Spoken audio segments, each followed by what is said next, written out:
चप्पल विक्रेत्याचे दोन्ही मुले महाराष्ट्र पोलीस दलात. परिस्थिती माणसाला हरवू शकते, पण जिद्दीला नाही, हे वचन चंदगड तालुक्यातील हाजगोळी येथील एका कष्टकरी कुटुंबाने खरे करून दाखवले आहे. गावोगावी चप्पल विकणारे वडील आणि बकऱ्या राखणाऱ्या आईच्या अपार कष्टाचे फळ म्हणून त्यांची दोन्ही मुले महाराष्ट्र पोलीस दलात दाखल झाली आहेत. 2 वर्षांपूर्वी कन्या माधुरीने मुंबई पोलीस दलात स्थान मिळवले होते आणि आता ती मीरा भाईंदर येथे कार्यरत आहे. नुकतीच तिचा मोठा भाऊ आनंद याची अहमदनगर पोलीस दलात निवड झाली आहे.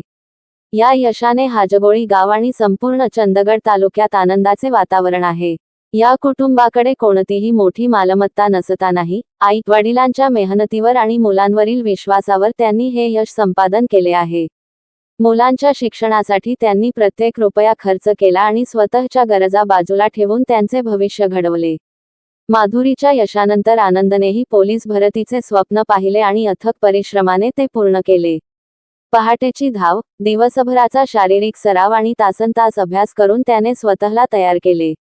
या प्रवासात मोठ्या बहिणी रंजना आणि वंदना यांचाही मोलाचा वाटा राहिला. संपूर्ण कुटुंबाने आनंदला प्रत्येक टप्प्यावर आधार दिला.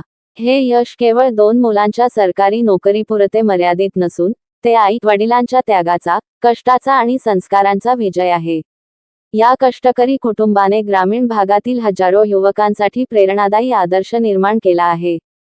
परिस्थिती नव्हे, तर जिद्द, मेहनत आणि पालकांचे संस्कारच माणसाला मोठे बनवतात, हे या कुटुंबाने सिद्ध केले आहे.